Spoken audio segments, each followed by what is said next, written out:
You know what it is. It's them kids and wives and 925s, but we are still married to the games. Episode 248, and it's a bigot. Why is that, Gabe? Why is that? Why is it so big? Well, number one, we're all matching.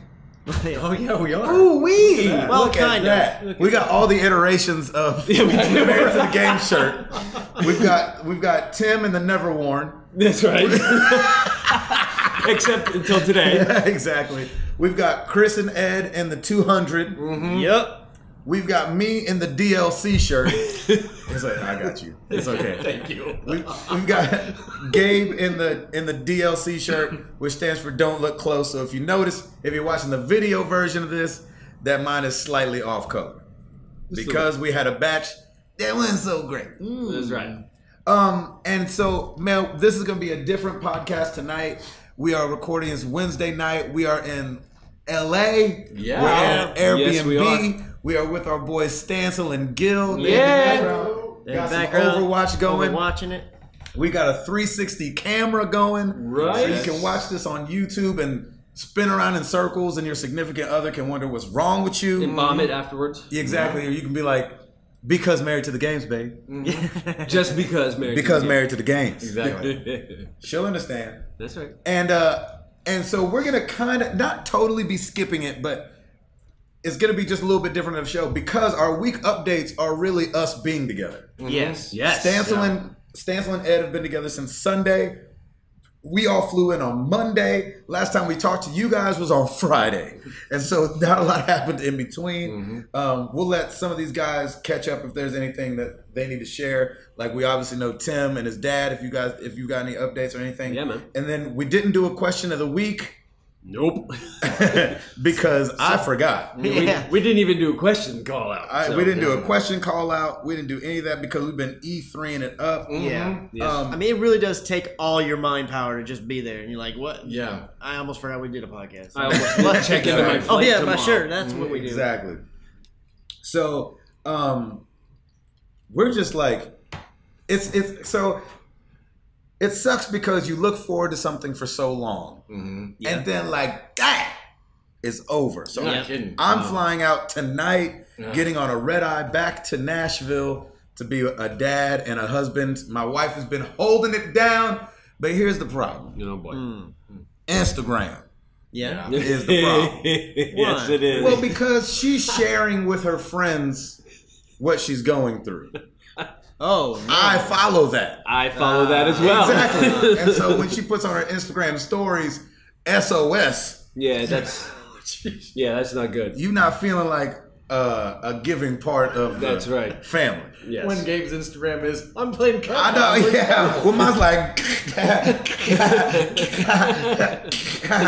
sorry, not sorry. Sorry, not sorry, selfie time.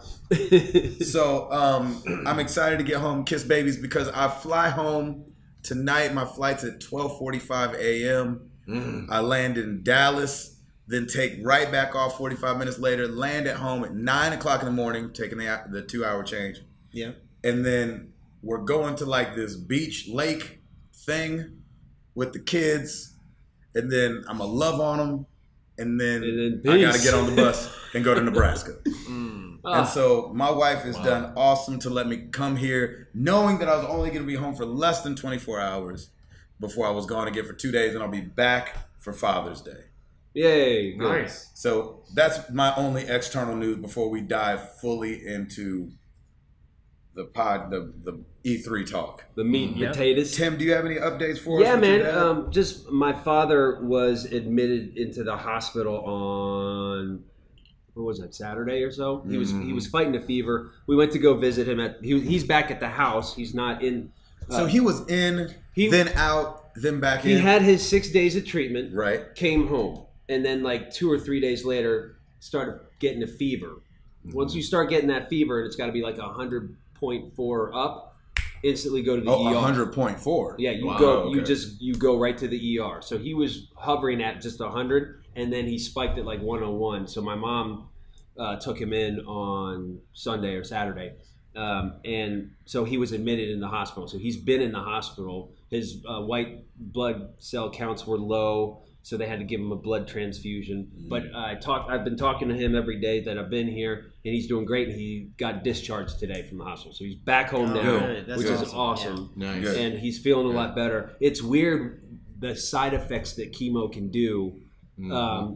He's developed like this digestive. It's kind of like he calls it a half lurch. Like it's a spasm in like the esophageal like digestive system. So he's almost like burping all the time. It's just but nothing comes up. But he's having a hard time keeping like just stuff down. Well, not down, but settling down. Yeah, settling it down, like chewing normally. And what's weird is that is an initial side effects of chemo. Never knew that. Yeah, I never. So it's weird. Like you're going through for him. It's weird, and for my mom too, because she's a nurse, so she's trying to figure this all out. She's this is all new to us, of course.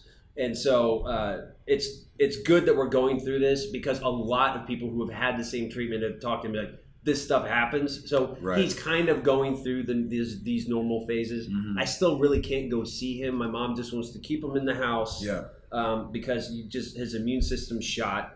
And then he goes back into the hospital on the 21st, which is this next Tuesday. And then that's his second wave of treatment. So he's doing well. Thank you, everybody, for all the thoughts and prayers. It's been great. I'm very encouraged by it. Everybody's been asking me, how you holding up? And I'm like, I'm good. He's in good hands. And, I think every course of action that needs to happen is happening. And it seems like the results are already doing well. So hopefully that will continue.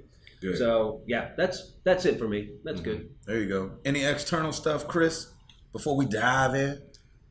No, not really. Stacy was in Cleveland, and she got back on Tuesday when I. She was hanging with Drew Carey. Yeah, she was hanging. She did go see the Rock and Roll Hall of Fame, so I was jealous about that. There you go. So she flew home on Tuesday, and I flew out here on Monday. So by the time I get home, it's going to be about 2 weeks since we've seen each other. So almost like a regular trip for her, even though she was actually only gone for a week. Yeah, right. So only other thing is my flight getting here was a little bit rocky. Just a little. Yeah, what happened? Weird stuff. So our plane, it basically came down to there was issues with the lavatory, and you got to have. Our plane had 4 lavatories, and at least 3 of them have to be working, or that plane's not going anywhere. Like that's FAA rules or whatever. FAA regulations. So basically, the first time it was that the smoke detectors, what detects like if a person goes in there to light up, right? If that wasn't working, right? So they reset the system to see if they could get them working, and it got one of them working, but at the same time, now we had 3 with working smoke detectors, so only the one was not. So we're good. Except the resetting of the system made it to where nothing would flush.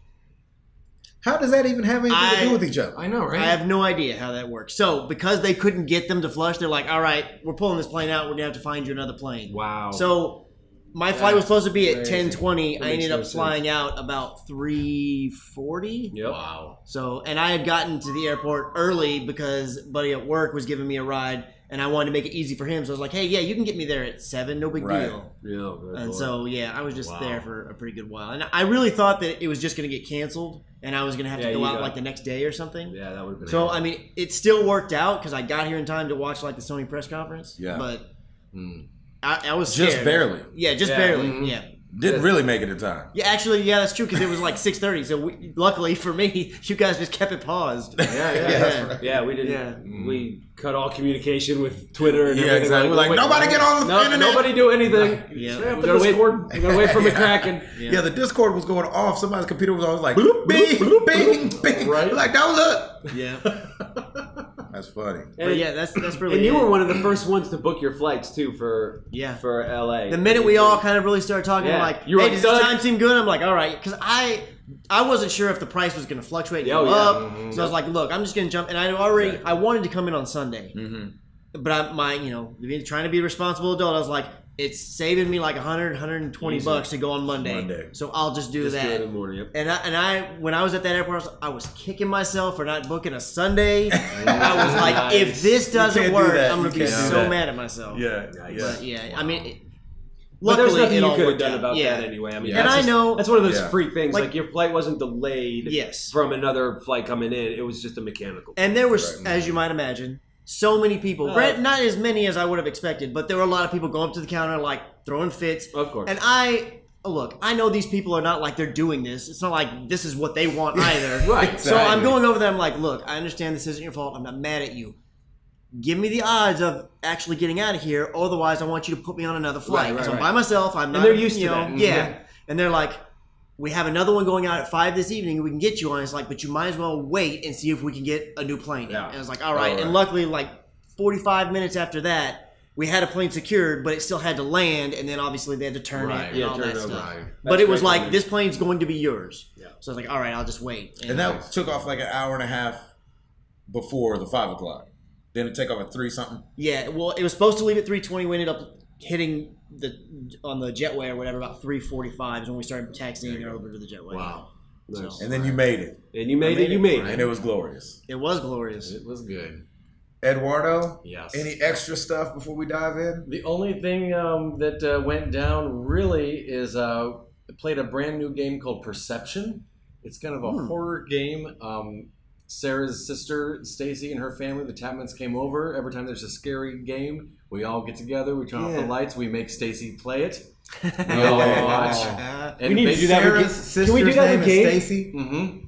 I get y'all's wives confused like that. I would never be able to do that if I was their parents. Wow. Yeah. Steve. Just both y'all clean y'all's room. I don't care. Both y'all do rooms dirty. S1 and S2. Exactly. Right. You know who you are. It's a fun game. Basically, you play a blind girl who's going to this haunted house. Everything is black, but you push the button and it taps, and things kind of like a sonogram. It flashes. You see kind of an image of things, and it goes away. Like echolocation. Yeah. Right. Yeah. Like a sonar kind of thing. The ghosts don't like noise, so you can't just be like... So you can always see what's going on. So the more noise you make, the more chance you have of angering the ghosts, and they'll come out. So can you tap in one area and then move? And then tap that's what they would do, is kind of tap and then kind of move, and then tap and kind of move. And if you tap too much, you start to hear this. Oh, that's so cool! So much fun. I don't like that. Oh, wow. Yeah, no, that's all you. I don't like hearing about it. What was it called? The name of it? Perception. Perception. Man, I gotta look into this. It was awesome. Fun. I think it's an indie game because it wasn't like a full $40 or something. It was pretty. You know what would be crazy? If they had a VR component, I would get Stacy in there. I wouldn't. You would? Yeah. I'd be like, come on, you are evil. Why would you do that? I would let her know what's up. I'm not gonna freak her out. It's Overcooked 2. Yeah. Overcooked VR. You're gonna love it. It's dark. Right. Oh, that's awesome. Just keep tapping. Yeah. And the Overwatch Double XP weekend wrapped up. Yeah. And, Did you get some Overwatch in last weekend? Not as much as I would have liked. I heard Chris got it in. Yeah, I got it in down to before I flew out. Yeah, good. But he's really the reason his plane was late. Yeah, exactly. Like, Chris McCraw. He's like, hang on. Yeah, no, I actually, so I didn't get any of the stuff that I wanted to drop. So for the first time since I've been playing, I bought loot boxes. You did? Did you get them then? And what happened? I paid $20 for 24 loot boxes. The highest one is like $40 for 50 or something. Right. I bought 24 loot boxes, and I got. So get this. So it's 24. Remember that little algorithm we said you should get a legendary within 15. Yeah, right. I got 4 legendaries. Ooh. Nice. It's because you was due. Yeah. That's why I got them 3. Well, but it's randomly generated. 2 of them were legendaries. It's been since the game launched. One was coins, and one was the soldier anniversary skin. So that was good. That's good. Is that the one you wanted? It's not one of the ones I was crazy about. So, but it's a good one. Yeah, almost everything else in the boxes was duplicates. So I had enough cash, in coins that I could buy 2 of the 3 I wanted. Were you going for skins or emotes or? I wanted the skins. Yeah, you've been going for skins. The only 2 dances I was really like, man, I'd really like to have these. Was I wanted Tracer and Sombra, and I didn't get them. I bought with my coins all the dances, so all of my characters have dances. That is awesome. I didn't even know there was dances. Yeah. I was gone anyway. Sombra and Tracers are really, really good. They really are. Yeah. Really? Yeah. Tracer does the Charleston. Yeah. And Sombra kind of does like a hip hop kind of yeah. It's really cool. Yeah. But I did get. Did they add the didgeridoo thing yet? Or No. They haven't. Oh, we should have told them. We should at E3. We should be like, yo, Blizzard. Or when we were there to come. Spoiler alert. That's true. Ooh. Oh well, I forgot about that because I wasn't there. Because I didn't book my flight on Sunday. Golly. Jiminy Christmas. Gee willikers. I got you. Dang it. Okay. Where do we start? Start with what you just teased. I know. Well, we'll start at the beginning. Did you guys get into anything on Sunday? Ed came in on Sunday with Stancil, but you got in kind of late. You guys didn't get in. It was probably around, I don't remember what it was, maybe 7 or so. And so we just went, got some dinner, and went back to Airbnb. Chilled out. Just kind of hung out. And then we watched the whatever press. EA. Bethesda. Yeah, they were the Xbox late one. press. Oh, yeah. On Sunday. So we watched that, I got you. Yeah. Yeah, and then so I was originally going to land at 11:30, and then Stancil. Freaking Stancil.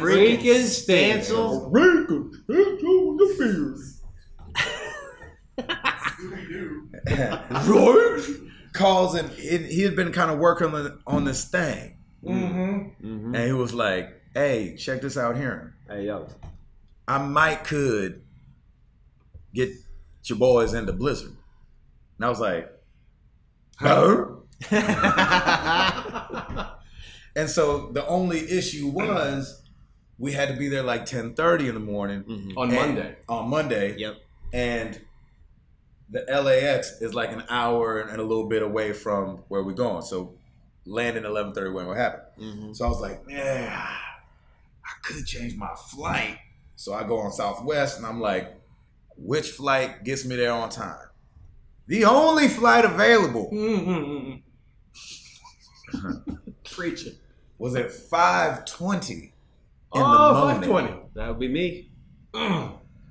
And so I had to get up and be in the, because remember I'm on the road already. Where were you at the time? You're up in I'm in Oakland. Yeah. So I'd flown out, done 2 shows in LA, Ontario and Anaheim, which would have been awesome if it was reversed. Yeah, exactly. And then went to Oakland, then had to fly to Oakland back to LAX. So I booked that flight 5:20, had to be in the lobby of my hotel because they just do a shuttle. It's not like I get to leave whenever I want. Right. At 3:45 in the morning. And I was like, can I even be a person at 3:45 in the morning? And so we make it work. We get there, land at 6:45, and then I know these guys aren't awake yet. And so I wait for Gil because his flight was supposed to land at 8:50. His flight ended up coming at like 8:30. And so that was nice. Hi, Stancil. Hey, Stancil.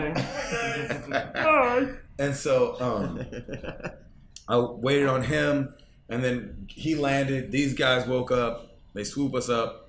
They take us down the Blizzard, and we get to meet David, right?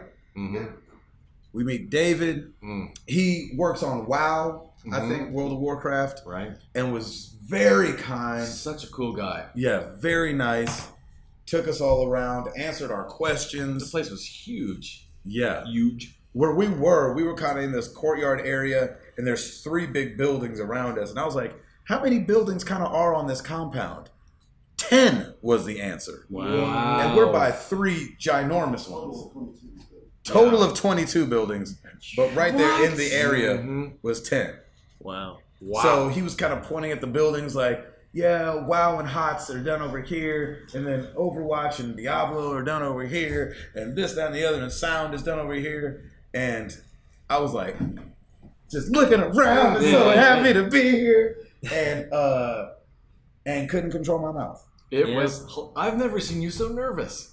I was very nervous. Was he like Chatty Cathy the whole time? And who, me? Yeah, you. Yeah. And it was just a lot of it was as David and Stancil were kind of talking because they knew each other and so Gabe and I were kind of hanging back and he was like, dude, I cannot stop talking. I just can't stop talking. I cannot stop talking. I could feel it.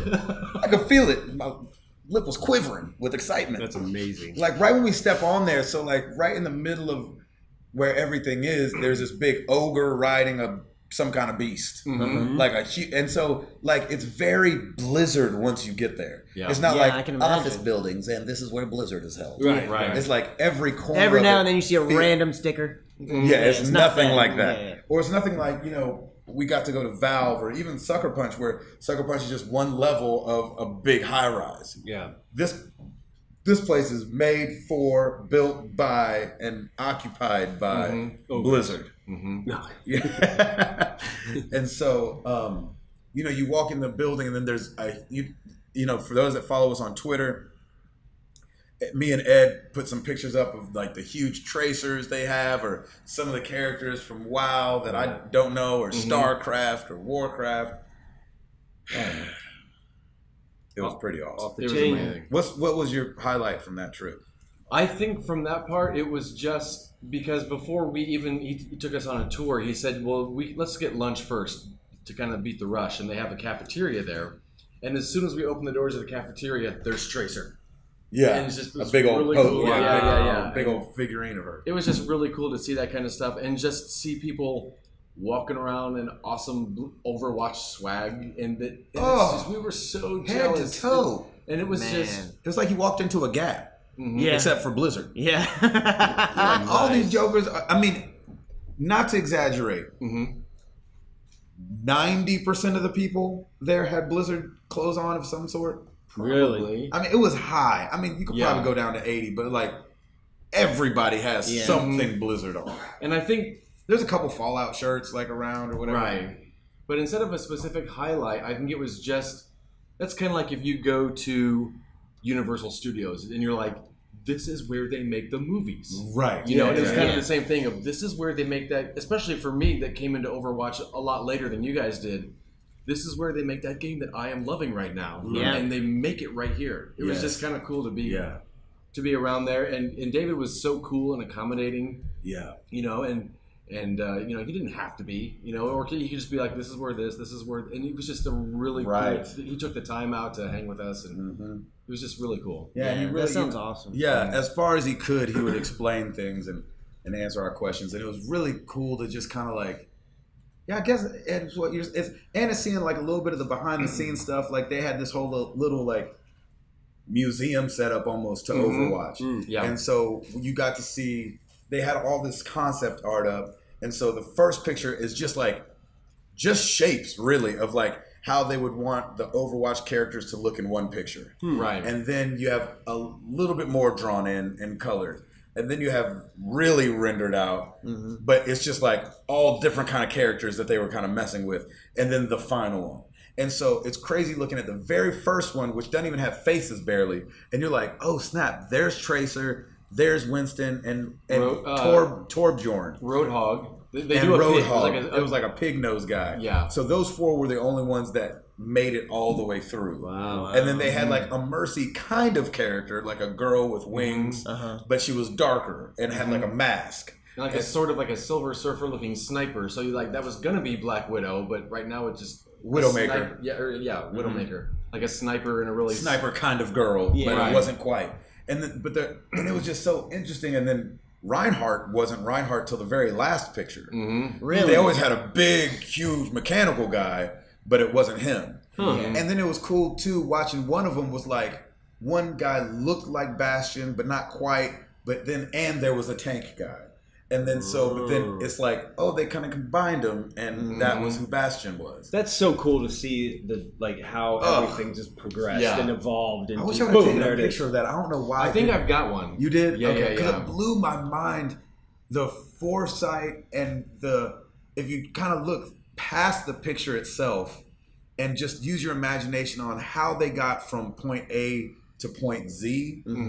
Is incredible. Well, and they had the first drawing of May, and she was what you would when you think of a video game girl, it's exactly what you think of: a hot girl in a kind of a winter coat, and all shapely and stuff like that, and just what you think of as the hot. It's like the quintessential.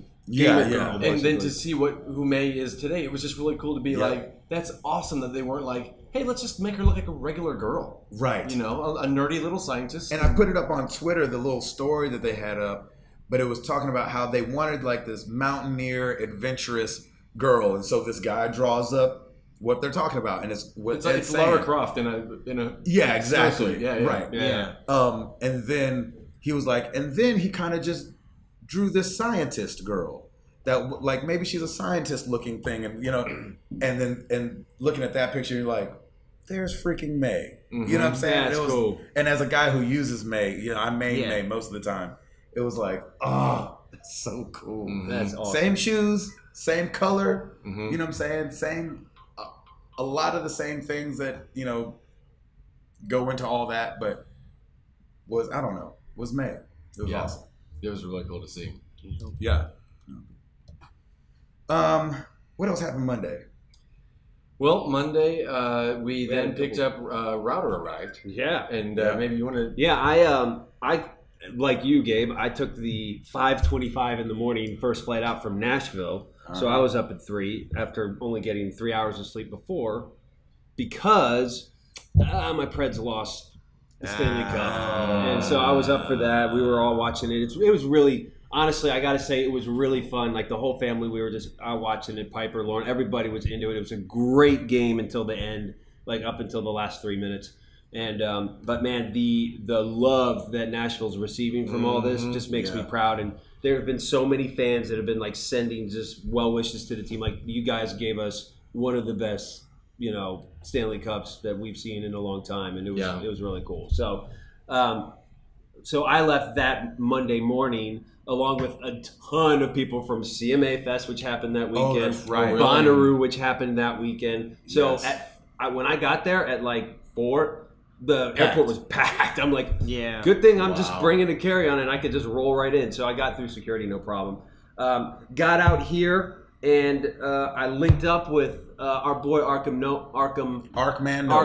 Noah Patterson. Awesome dude. He was at 100. He was at 100. Yep, he's an OG. Him and his wife were out there because he was Shireen, and because he wanted to kind of he actually wanted to do like some press conference E3 stuff. He didn't actually have a ticket to E3, but he wanted to come out here. And so I text him. He's like, "Hey, I'm gonna go down to the Orpheum Theater for Ubisoft," and I'm like, "Hey, that's kind of what I was gonna do too." He's like, "Great, I'll meet you there." Yeah. So I Uber over there. He's like 5th or 6th in line. There's a huge line outside the Orpheum Theater, and he's right there. I pull right out. We hug it out, and we just sit there. And we just had a great, we got caught up. I mean, we were there at 11:15, and the press conference starts at 1.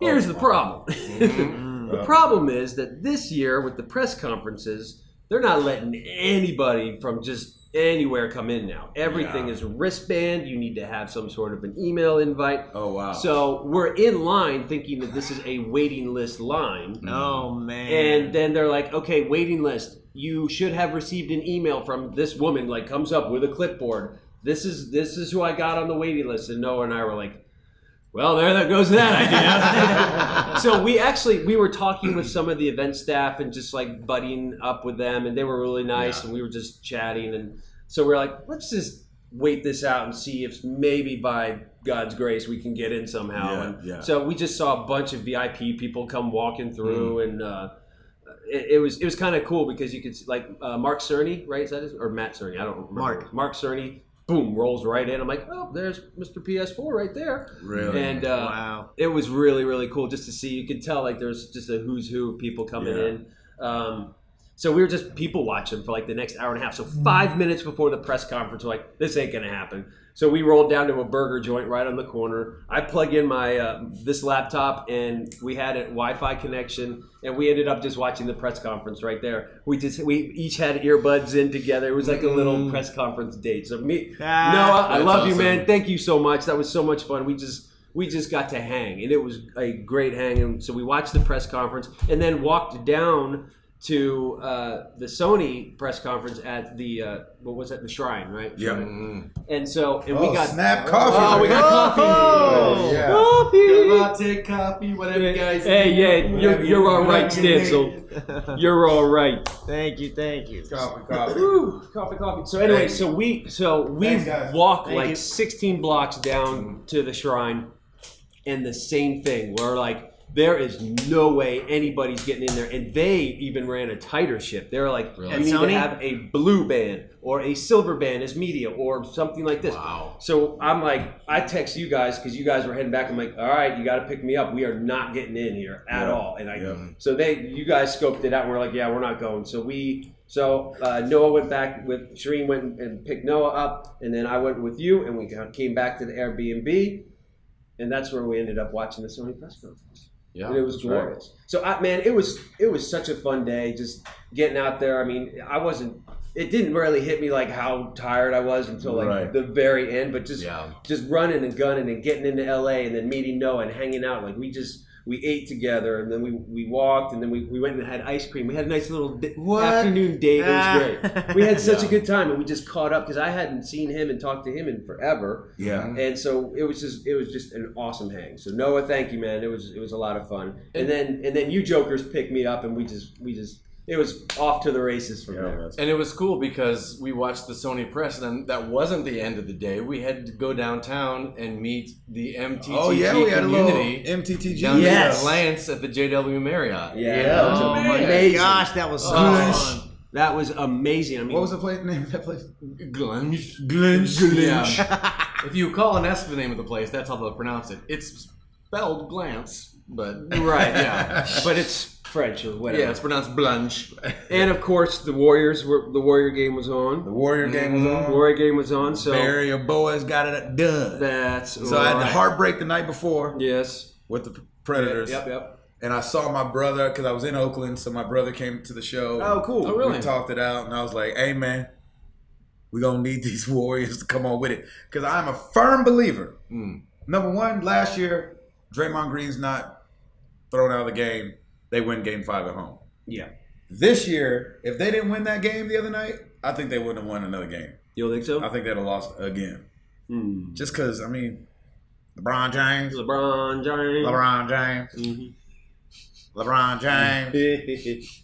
So, so we got to meet up with Devin, man. Drolo, Chowfie, of course. Then Scotty Lindsay and the Gaming Outsiders guys. They all showed up. We're all there because they were just having E3 spectacular. It's like a family reunion. It was awesome. It was just so good. Really, really and it was so funny having Gil and Stancil there. It felt like a mini 100. Yeah, it was a mini 100 get together. Together. Almost like a 250. Like a little. Oh, that's true. Yeah, 2 weeks too early. Yeah, I know. And what was really cool to me was that I don't know a lot of the guys behind the scenes, the heads, the CEOs, the producers, whatever, but Chris does. Yeah. And Chris had his radar on 5 minutes. Yeah. So we're sitting there. Oh, it was great. We're just chilling, and then I just happen to look across, and I have a picture. I need to put it on Twitter, or we need to do something with it. But I have this picture because Gabe's sitting across from where we are. He's back this way, chatting it up, just talking with everybody.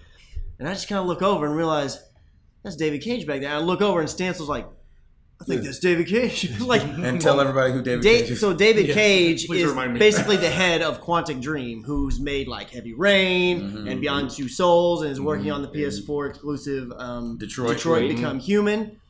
And I mean, anytime that they present on stage, like at Paris Games Week a couple years ago when they debuted Detroit Become Human, he's the guy on the stage talking about it and telling, his name is so attached to it. I mean, I don't want to say it's the same as like Kojima level, but like when you hear David Quantic Dream game, it's like people go, David Cage. Like they're just, they're married. That close. And so I was like, oh my gosh. I mean, he's right there. And he ended up walking by and we just kind of like waved and said, oh yeah, the game looks red. And he was very receptive. He's like, hey, thank you so much. And just walked by. And then later on, you see Adam Sessler. He's just over mingling, hanging in the crowd. Adam Sessler? Yeah, Adam Sessler is so he used to be on G4 TV. Okay. X-Play. Yeah, Morgan X-Play. Yep. And then that's why I know him. For a little while, I think he was tied after that stuff kind of went away. I think he was tied with like GameSpot, or he may have been doing something independent. Yeah, I think he's doing some independent stuff. Right now, he's tied in kind of heavily with the Friday the 13th game. But he's well known. Good. He's a well-known personality in the industry. He doesn't develop games, but he loves games. The very first year I ever went to E3, Adam Sessler, I went to watch this game. They were kind of showing it off on the floor, and the door opens real late, right after everybody's already seated and they've killed the lights and they're starting up, and the guy's got in and goes, and you just see this guy like come in and sit down, and I was like, "No, freak, that's Adam Sandler. Act like you're supposed to be here, like you've been here before. Don't start end zone dancing." And when he was, and because I'm an assistant, he had a handler that day. Yep. And because I'm an assistant, I was like, I went up to his assistant and was like, "Hey man, is there any way I can get a picture with Adam?" And he was like, "Ask him." I was like, "Oh, well, that's why I was asking you." Okay. Thanks for the help. You ask him. I was like, "Can I get a picture with you?" He was like, "Yeah, man. Yeah, where are you from?" And and it was really sweet. That's cool. It was cool to see Adam at the bar, looking nice. He was dressed up. Yeah, he had a freshly sport shaven. coat on. Sport coat on, looking all man. fly. It was nice. I liked it. And then a little bit later on, we're just chilling. And I'm already like, all right, well, I'm looking around now. Oh, yeah. Because I am not going to stop. I'm like, who else is going to just show up? Yeah, Chris was like, go. Yeah. Exactly. So I'm just sitting there, and then I look over off to the right. I don't know what it was. Fate. Something catches my eye. And I look over, and there's Mark Cerny. He's just walking by. He's just looking at people with his, because he's got that look. You just can't miss him. And he's just like, and he's just walking by, mingling with like people. Yeah, not like just random people, but it's like no. It's not like that. But it's because there's industry people there, and he knows. I mean, everybody knows who Mark Cerny is, so he's like shaking hands with people, like chatting with them, like, "Oh yeah, my buddy from blah blah." Because I don't know where all these people are from, but I'm like, "Oh my god!" And he just walks by, and I don't stop looking this direction. I was like, "He's somewhere over there. He's somewhere over there." It's like Sean Layden's gonna be somewhere too, and then I'm gonna see Shuhei Yoshida, and I'm gonna see all these people. Oh my gosh, it was just. And now I don't think there was anybody else after that. No. That night. Well, what was kind of cool was we got to meet EJ. EJ from Activision. Yes. So we got tied up with this guy named EJ that worked at Activision. Really great guy. Really nice guy, right? Super nice. Everybody's super nice. And you know what's funny? Yeah. I didn't tell him this because I didn't know if it sounded racist. But that's a good way to start. Continue. But I'll share with you guys. And everyone else. He looks just like one of my brothers. How is that racist? If he looks like your brother, he looks like your brother. Because he's Filipino. So? And my brother's Filipino. So? And so it's just kind of like, you look like my Filipino brother. I don't know. I just didn't know how to say it at the time. You just leave out the word Filipino. Yeah, just say you look like my brother. I know, but it wouldn't have made much sense because he's Filipino. So? Okay, I guess so. I guess we're in that time. Maybe you're the racist one. Maybe. I'm open to that. No, you're not. It's all good. And so you're not. And so I don't know, man. It was just really cool to meet EJ. Works actively, like compliant. He sounds like he's got the worst job ever. Like it sounds like the best and the worst. He's like in compliance and has to keep up with the patches that go out on the Microsoft side of things for Activision. And so he was just really cool, and it was great. And he was so nice because walks up to me. He's like, "How's your dad doing?" I was like, "Oh shoot!" Yeah, I didn't even know he listened to the show. I didn't know either. I was like, "Oh shoot, he's doing great. Thanks for asking." Yeah, it was really cool. We were tied. We were put together because of my buddy Matt Maher knew him, and so we he had been emailing me back and forth, and so it was just fun to, I don't know. It's cool, man. Yeah, it was a great hang. And speaking of Matts, we got to meet Matt, our good friend from Edwin the Duck. Oh yeah, Matt Macbeth. Yes. Yep. He's the one that pretty much sponsors our E3 trips. Yeah. Thank you so much, Matt. Yeah. Big shout out to Matt Macbeth. Edwin the Duck. I think like he said it somewhat jokingly a minute ago, but I really do not think we met one person, whether it be a listener we hadn't actually met in person, or an industry person, or anybody. I mean, everybody was great. There wasn't one person I was kind of like, we didn't meet any TOs this year. That's right. Yeah, no none TOs. of them. I don't think. I ain't doing pictures. That's a sports reference. Yeah. So. Tammy, Terrell Owens. The second year, I was with Stansel. Yep. And we saw T.O. I've told the story a bunch of times. At E3? At E3. Yeah. Oh, man. And I walked up to him, and I was like, hi, Mr. T.O. What did he say? Mr. T.O. And so I said, hey, man, can I grab a picture? And he puts his hand out to shake my hand, but he doesn't look at me. He just looks over my head. He goes, no. I ain't taking pictures right now. All right. I was like, was he talking to a ghost? I know. I was like, okay. I said, so pictures and football, that's the two things you're not doing right now? Because you just got to let go. Right. What did he say? I didn't say that. No, that was his inner dialogue. Yeah, my inner dialogue. What you think I'm trying to get Hulk smashed through the floor? So you're done with pictures, football, and class? Exactly. He let go of class a long time ago. Yeah, that's true. And so, yeah, we didn't meet any TOs this year. No. Yeah, it was great. We only met great people. Great people. And so cool. Yeah, so Monday night was awesome. Getting to hang with some MTTG family. Getting to meet some of the Gaming Outsider guys. I hadn't met those guys before. Yeah, I'd only met Scott. I hadn't actually met the other guys on the show. Yeah, obviously seeing Scotty Lindsay again was great. He's been at 100 and 200. Oh, yeah. And so that was awesome. And just what a great first night. Yeah, it was really good. Yeah, it was a lot of fun. Yeah. Should we talk press conferences now? Because we did this. We did the PlayStation. Sony we did do one. the PlayStation one. So we have that one for people's consumption. What do we want to do? Do we want to discuss the floor now, or how would we? I say we go into Tuesday. Yeah. Unless anybody's got something they want to add. No, we're good. I don't think so. I think we were all just hyped up, man. It was just this is the first time we were together since last summer, year. Yeah, since 200. And it's such a good hang. We have so much fun together. We ate some good breakfast. Oh my gosh! Great shout out to Millie's. Yes. Millie's. Yeah, I didn't like Vanilli's as much. Yeah. Well, I felt like it wasn't really them cooking. Blame it. I didn't think it was either. My Lord. Out, man. Both of you. Get out. Get out. Working off each other. I'm telling you. I appreciate that. I'm telling you. You know what I'm saying? All right. Whatever. Let's pearl before swine. Look at us right now. We're so much older. Do you need a moment? Later. Do both of you need a moment? We just had Maybe. We just had one. I love you too, Chris. Yeah. Hey, beers. Cheers. Beers. Beers. Yeah, this is coming off Friday, by the way. Oh. Playoffs are over. Sips of our drinks. Sips of drinks. All right, so Tuesday, y'all know my memory. This is gonna be terrible, but I'll just set the scene and then we can go from there. Yeah. Tuesday, like a motley crew, we roll up to the convention center. We get our badges. No problem. Yeah, no problem. Super easy. Because we do need stinking badges. Yes, you do need we do. To get up into E3. That is true. Especially this year. Especially this year. And there was a lot of people. We went for the opening of the doors, which I'd never been for the opening of the doors. So, we're waiting. We were there, an hour and a half before they opened the doors at 12. Yeah. And so we stood in line. We didn't really make any friends, but we stood in line and waited and talked amongst ourselves, got some video. Stansel's been kind enough to kind of been documenting a lot of what's been going on. And so it's been nice to have a fifth person. You actually went live on, was it Facebook, Twitter? Yeah, we went live on Twitter for a little bit. Yeah. Talked and made promises that I didn't keep. Yep, of course. I was like, what y'all want to see? We'll try to show it to you. That sounds good. Boop. Never did it again.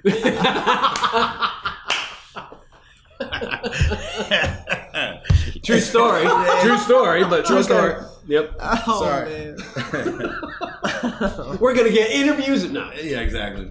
And so we did that first day, man, and we just walked around. Really, I feel like the goal of the first day of anything like that is walk around, get a lay of the land. Get your bearings. Soak it in. Yeah. It's the first time you three have ever been. And Gil, me and Stansel have been there before. But there's still a level of let me recalibrate myself for what's about to go on. Because when you walk in, it is it's sensory overload. Absolutely. Yeah, because, and I'm sure most people have seen photos of E3, but it's not just a convention where you go into a hall. It's got all brown carpeting and brown walls with some cubicles set up. No. And it's not just one room or two rooms. It's multiple. Incredible how big this thing is. I mean, they take up the whole LA Convention Center pretty much. Yeah.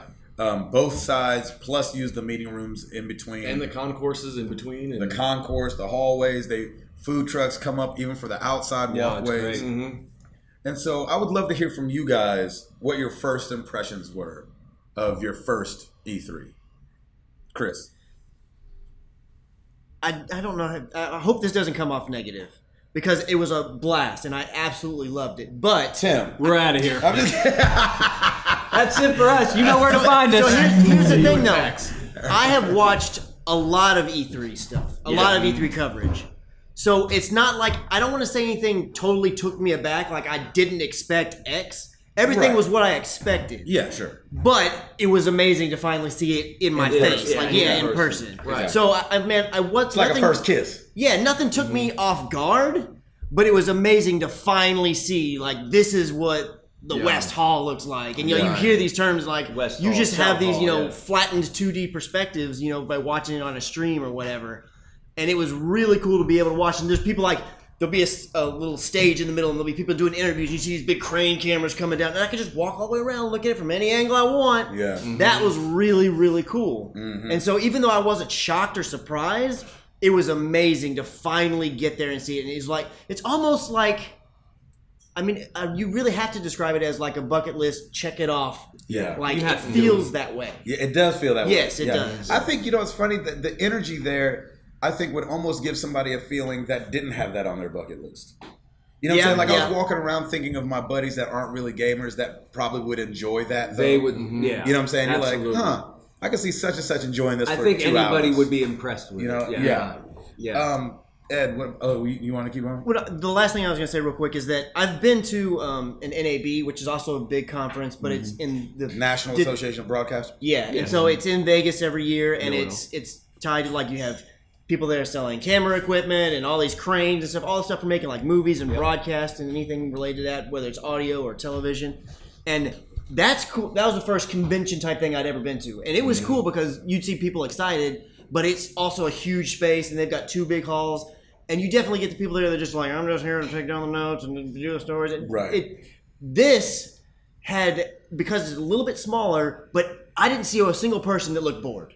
At NAB, you saw people that were kind of like, you saw the excited people, and you saw people just like, I'm just kind of here because of whatever. I don't remember seeing a single person that looked like they were over it. And it's interesting because Matt Macbeth, the first night that we were hanging out, kind of alluded to that. We asked him, he's been to a bunch of conferences with Edwin the Duck, and you've been to the Toy Conference, CES and everything. And we were asking him, okay, out of all the conferences that you go to, which one's the best? He's like, well, it's hard to say what's the best. He said, but E3 has the most energy. Yes. He said, I've been to some toy shows that are just depressing, and CES is huge and has a bunch more people, but like half of the stuff is crap. And then half of it is the technology that's used to build the things that we see at E3. So it was really cool hearing his perspective about it. Ed, what about you, bud? What was for your first time at E3? It was both what I thought it would be and it wasn't. I knew there would be booths, you know, and what have you. But what? Booths? I'm just kidding. What? Giggity. No. It sounded like booths. Booths to me. Booths. I was like, what's a bood? You don't know there's going to be a couple booths. You know? Exactly. Hey, we got the 2 youths go see some. Somebody threw their boots up on the. But the only other convention I'd been to was when I was working at the record label, and it was the Christian Music Convention. Oh, yeah.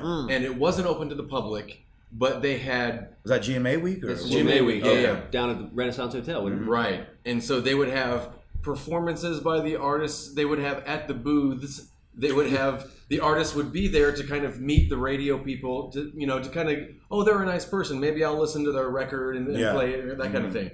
And so I think I was expecting a lot more like of the VO actors there at representation or panels with stuff like that, which, you know, and as people told me and you guys told me, that's more of a fan geared convention that I would have in my mind. Even though for me last year or the last time I went, there was voiceover actors all over the place. That was weird for me to not see them this year. Yeah, now, for me. On Monday, we were able to meet with Sissy Jones, who is a voiceover actor, and we were able to get with her for a little bit. But awesome. I think I was expecting at each station a little more of that. Yeah. But of course, you know, besides that, I guess it was pretty much what I expected. You know, gameplay, tons of people. Tons of people. A disproportionately small amount of deodorant at times. But lots of interesting smells. Yes. And it was also funny to see that, like me, because it was open to the public this year, there were people who they were expecting something else. So they were like, "Oh, I'm getting my cosplay." Oh, never mind. We don't. No, we did not see much of it, but when you saw it, it stuck out. Yeah, it stuck out. And it did not look particularly like proud. Yeah, they're like, "Oh, I didn't bring a change of clothes. Is that sweatshirt still in the back seat?" This is what I wore on the way here. Yes. It would be. I can just imagine somebody's in a line and they just tapping the person. I thought we dressed up when we came here. That's what I was told. Although I got to give him kudos because if it was me, I would walk in and be like, and right back out. I'm out of here. Tim, what about you, bud? It's weird on a small level. I'm used to conferences because back in the days with Lauren's store, I would always go up to New York to the Javits Center, and which is a huge convention center at multiple floors. And the stationery show would have booths, and there's a gift show. Yo, booths.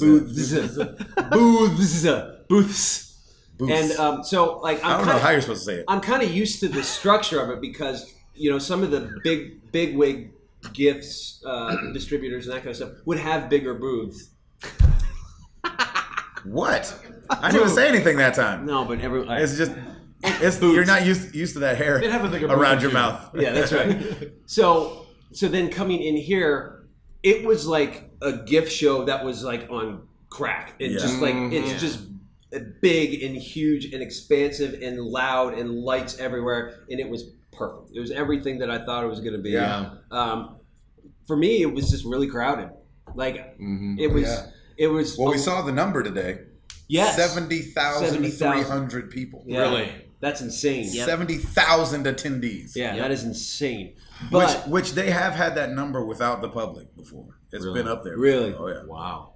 So what I love to do is just walk around and just go back and forth, which is what we did to really get our bearings, and it was just great because boom, there's Ubisoft, and their booth is like huge, and then Microsoft's booth, if you even want to call it, it's just a small building just in the middle of the convention. The art direction of those things. What the heck? Amazing. Beautiful. Uncharted. Over at Sony, it was like everything is just laid out. Bethesda had a great, like all of their games were its own little like showcase. It's like a monument to each one. Yeah, it was like a monument to each one. Nintendo had a city built. Oh my god. Nintendo's was maybe the most town. They had a town. Yeah, it was probably the most impressive. Yeah. To me, it was. Did you notice that the walls were? They had lit inside the walls. Oh yeah. For the windows. Oh yeah. Oh yeah.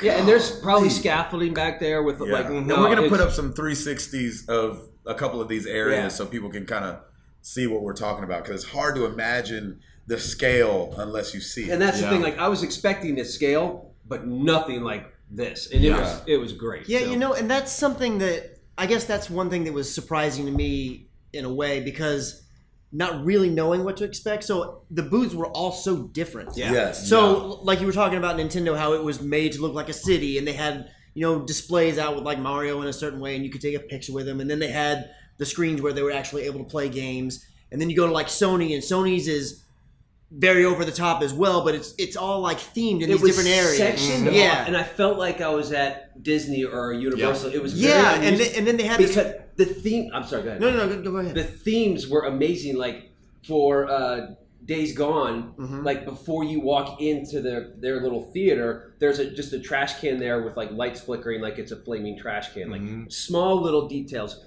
For Uncharted, they just had this whole forest, rock, like ancient ruins theme. Freaking Spider-Man on top of a helicopter, right there. That was an actual helicopter. Yeah. Like it was legit like cool, and it flowed and it was consistent, and it drew you in, and not realizing this is a booth. And even inside of Sony, even the gameplay areas felt like they were themed around their gameplay. So like Star Wars had these 2-tiered television sets, and then they had these cushy couch kind of little chair things for you to sit on. And then you go over to Call of Duty, and it felt a little rougher, and it felt a little more gruff there. And then you see Detroit Human, it was nice and clean and pristine. And then you go over to where GT Sport was, and they had like the wheels where you could get in. It felt like real really race themed. Yeah. That was really cool, and it was weird because then you go to the other hall and you see like the stage where they have Shadow of War, and they've got like all these big a dragon things built out, that you could take pictures with.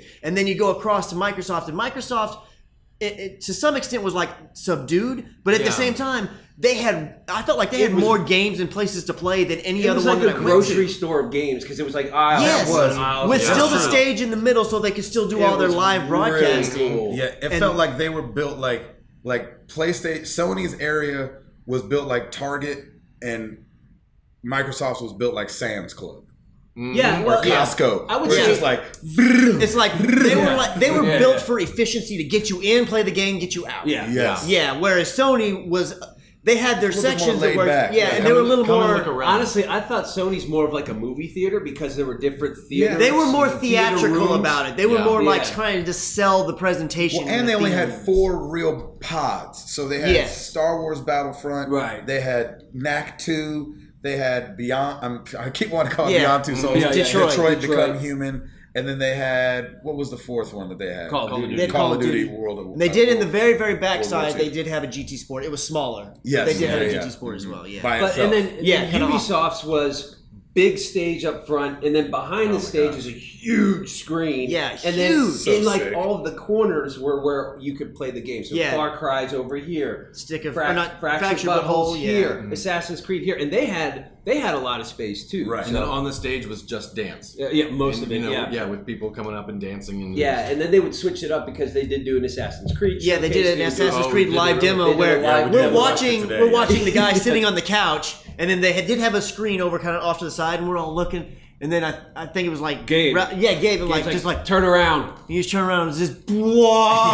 We're like, what? It's like everybody just turns when they realize it's behind them on this massive screen. Nobody's even looking at them. No. A quick technical detail for those that are taking this in on YouTube. Yes. And are seeing the service required or whatever. What's the Simpsons thing that we use a lot when things are going wrong? Anyway, the 360 camera is overheating.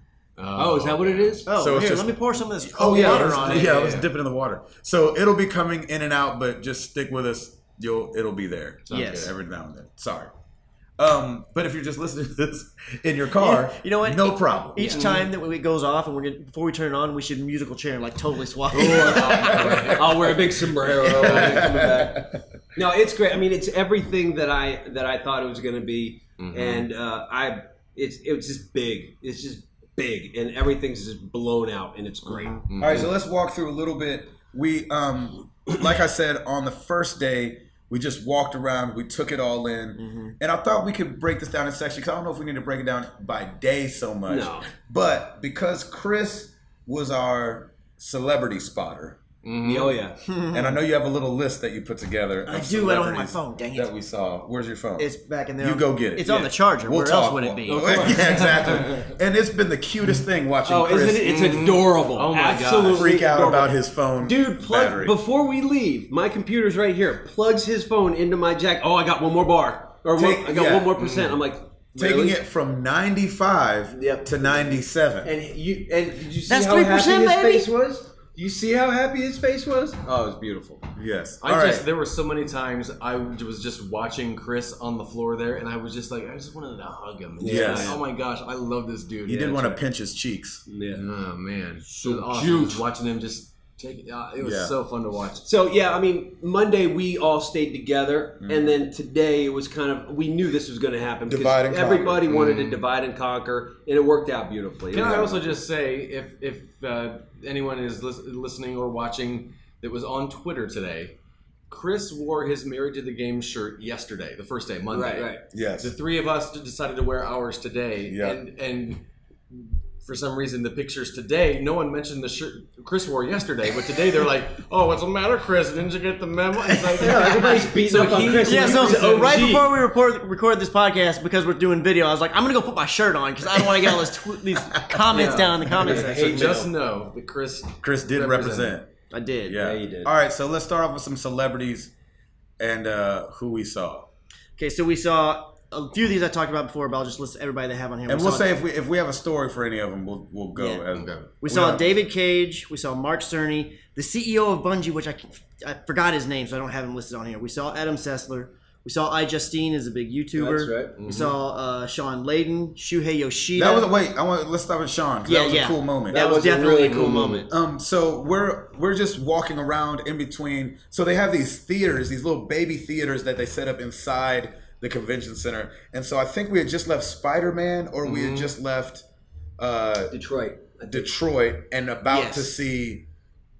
We were gonna go see the last one. No, it was we saw Spider-Man. Yes. Because the next one we were gonna see, we went around the long way to get over to the other side where we were gonna see Uncharted. Right. So was it between those two? Yes. So we're walking, just minding our own business, and Sean Layden is walking next to us. I didn't see him, but of course, Chris, the TMZ of MTTG. The Harvey Levin. Yeah, exactly. It was like, dude, there goes Sean Layden. And for those that don't know, he is the president of Sony America, right? He's the CEO of Sony America. Sony America. And so when you watch the press conference this year, that's Sean Layden on stage. Yes. And has been for the last several years. Mm-hmm. And so he's walking right next to us. And I say to Chris, I say, go say something. And he's like, because I get that. Like, what do you say? Well, and he had a handler. Like, you could tell they were trying to get the man somewhere. He was trying to go somewhere.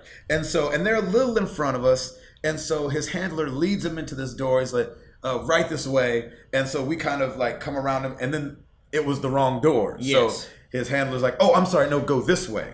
And so as he comes back out, now he's right next to us. Yeah. And so, and he's about to go in another door. And I was like, you know what? Now's the time. Now's the time. And so I put my hand on his shoulder and I said, hey, Sean, we appreciate you, man. Thanks for what you do. Just thinking that would be it. He's like, thanks, guys. You know, that's what I'm picturing.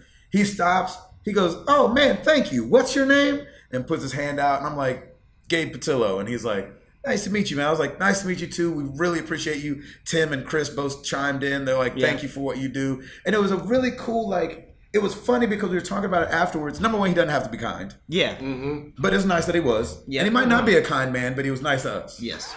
And number two, was it just facts? Yeah, it's true. And so, you never know. And number two, he could have been colder than he was, and we still would have said he was nice. Mm-hmm. But he was really nice. He was genuine. He was genuinely nice and warm to us. He was. And so that, Sean Layden, thank you for that. I know you're not listening, but if for some strange reason somebody that works with Sean Layden hears this, tell them to listen to this part of the show. Yes. We want to say thank you for being kind to some guys that really appreciate what you do, and we're glad to be in your presence for a couple seconds. His final quote when he left was, keep playing games, guys. Yeah, keep gaming. Keep gaming. Awesome. I was like, yes. I mean, it really was, because it's so...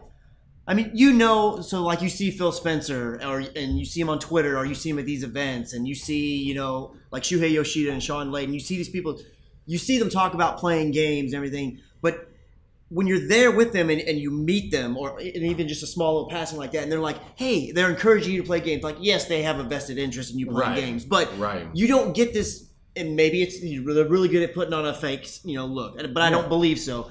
It feels like they're just one of you, and they're just like, they want to encourage you, hey, man, let's keep doing this awesome thing that we like to do together. Right. That's the way it felt. It didn't feel like, it felt very genuine. Yeah. It didn't feel dishonest or feel like that's you what put I on to a face. Yeah. And he might say it to everybody, but it felt like, it was probably a locked and loaded comment at the end, but it didn't feel locked and loaded. Right. It felt like he was like, these guys just said something nice.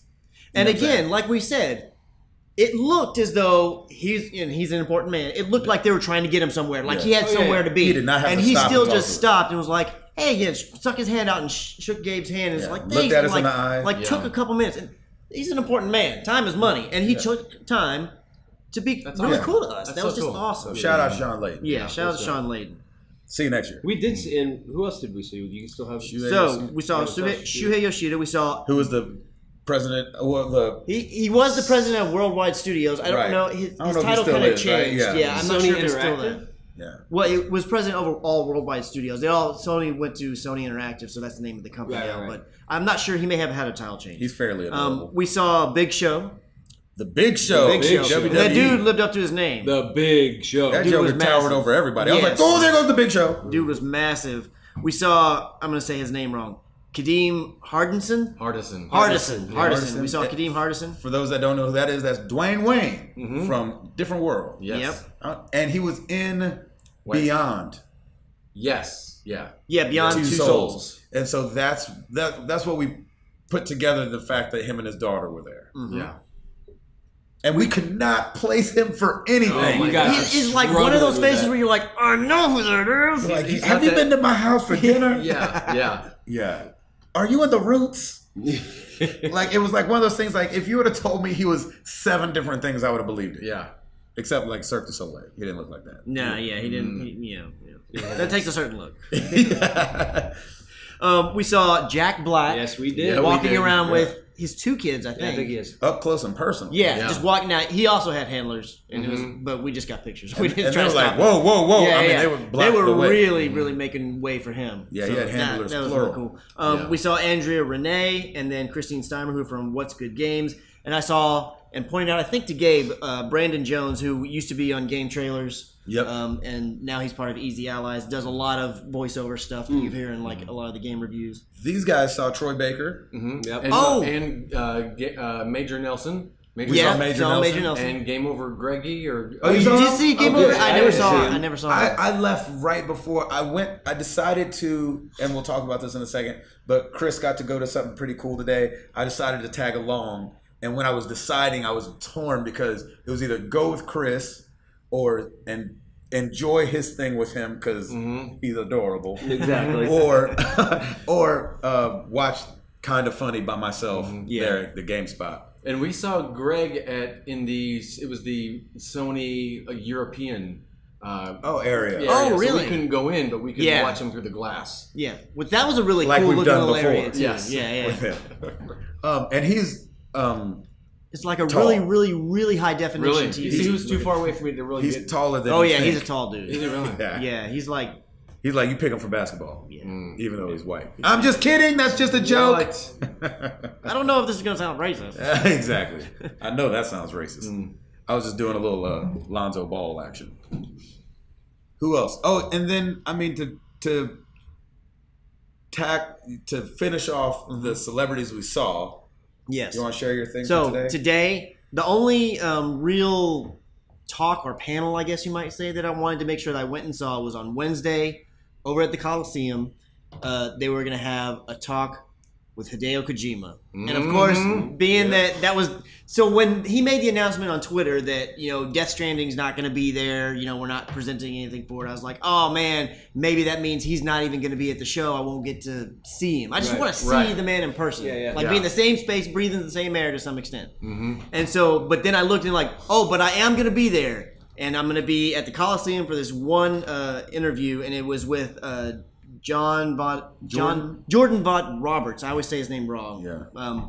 But he's a director of most recently Skull Island. Oh wow. Yeah, and he's the one that is in talks right now, which I don't. He has a huge beard. Yeah, a massive beard. Dude's really? got like it beard. Almost looks like it's fake. Yeah, like down to here. Oh, because he's like nice and clean cut up here, and then just right down below his chest. Wow.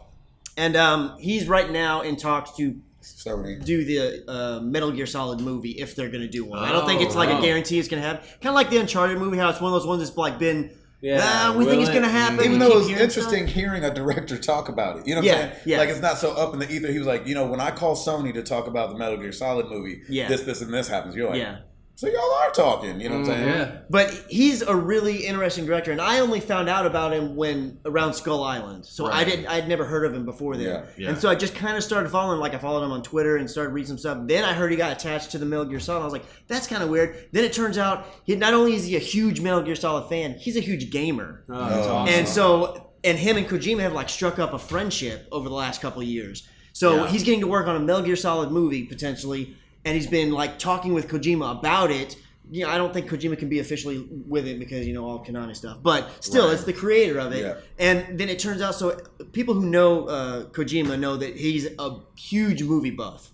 He's always posting about all these different movies he's watching on Twitter and all this kind of stuff. So the basic premise of the talk was Jordan was interviewing him about, tell us about what kind of movies you like and love and how they influence the games that you make. And so he would just talk about things like what his favorite movies were, some of his favorite 4 directors when he was growing up, just certain scenes in movies and how those influenced the way that he would utilize the camera whenever they got to PlayStation 2 and they could do more, or PlayStation 1 when they could do more with the camera outside of the MSX. And just how that all gets functioned in. It's like he takes in all this creative medium, movies and music and novels and all this stuff, and then filters through them, and then he takes bits and pieces of that and puts it into his games. And I found it super fascinating. And I was like, when Gabe called, he's like, "Hey man, I'm gonna come to." I was like, "This is awesome, but I also know this isn't quite as big a deal to you. But I'm just happy you're here, man. Because this is gonna be great just for me, and I just want to look over and be like, right. And I know how that feels, and I think that's part of the reason I wanted to go. It's like sharing something with somebody that's a big deal. It's, great by yourself. He would have been fine by himself. We would have still had a lot of fun and all that. But it's a little bit better when you can elbow somebody next to you. Yeah. Which I elbowed him way more than And there was, I was a little bit shocked at myself at how, like, I just got right into it just watching. Yeah. I was not like, when it came out, people are saying everything like, Kojima. And I'm like, yeah, right there with him. But then I'm just, and I was just listening to everything. And man, Gabe said this at one point too. His interpreter was working overtime. I mean, hard for the money. Yeah, he was on it. Wow. He's like, scrolling on the laptop, taking notes, and then grabbing that mic, and then finishing a sentence, and then letting Kojima interrupt him, and then finishing it out. Like he was on it. He was doing a good job. Nice. Yeah, he was doing great. Yeah, it was ridiculous. So that's celebrities that we saw. And also, we had breakfast this morning too. We had breakfast this morning with a guy that Ed brought to the table. That's right. Yeah, Eduardo. Yeah, we got to spend some time with Lane Compton. He's a voiceover actor and voiceover actor. Yeah. If you played Mafia 3, you've seen Lane on there as John Donovan, and he's the star of the latest DLC, Stones Unturned, and it was really cool just to sit there. He's a good and we dude, all just man. got to pick his brain about. He kind of stumbled into voiceover acting. Had never done a voiceover before Mafia 3, and it was just really cool to for video games. Yeah, and it was just really cool to meet someone, an actor in Hollywood who, was just a really nice guy. Down to earth guy, loves what he does, and so we had a nice breakfast with him this morning. It was a lot of fun, and it was really nice because, kind of like earlier, Gabe, when you talked about, getting to go with Chris and being able to spend that time and share that with him. And today, Stancil and I were walking around the floor, and I found myself a little overcome emotionally just because I really was... It was one of those moments where you're able to notice in the moment how blessed you are. And it was just kind of like... Yeah. I've been surrounded by people I genuinely love and care for all week long. Yeah. And so I was just like, I'm sorry, I'm a little emotional right now because I'm just, I'm verklempt and spilkes in my Genectigazoin. Yes, I knew you could finish it. Yeah. I knew you could. Just give you a topic to discuss. Right. The progressive revolution was neither progressive nor revolution. Right. Discuss. And it was just a really cool moment of, man, Stancil, I'm just really blessed right now, and I'm just surrounded by really good people. Yeah, man. It was really neat. Yeah, that's awesome. I love that. And then you also got to meet with another VO artist. I don't think, was she on your list, Sissy? That was on Monday. They met on Monday. Yeah, no, I didn't have a list. Sissy, what's her last name? Jones. She is awesome. The voice of? She was Delilah in things. Overwatch. She does a lot of stuff. Firewatch. Thank you. I was like, Delilah in Overwatch. I was like, new hero. Y'all find out about a new character in Blizzard? Like, that's my hero. That's like a very regular name for Overwatch. And here's Sarah. Right. She's got firepower. Right. She was the in the Walking Dead, the original series. She was Kenny's wife. That's with the strong accent. Yeah. Oh. And in the Michonne Walking Dead, she was the antagonist. If you've seen the trailer for the new Charlize Theron movie, she is the voice of Charlize Theron because they couldn't get her in to actually re-record her dialogue. So that's Sissy no Jones. way. She ADR'd her. She ADRs for the Charlize. entire trailer is not Wow. Charlize talking. Yeah. It's Sissy Jones. She talking. ADRs for her and for Emma Stone. What? Yeah. How does she do Emma Stone? She's got that voice. She has does? that like smoky voice, and she can nail it. Yeah. Oh my God. Yeah. Good Lord. She is awesome. Like, Dang it, man! That's Ed introduced me to her, Yeah. and we were just talking, and she's I'm just quitting VO. so awesome. So, yeah, it was nice. It was really cool.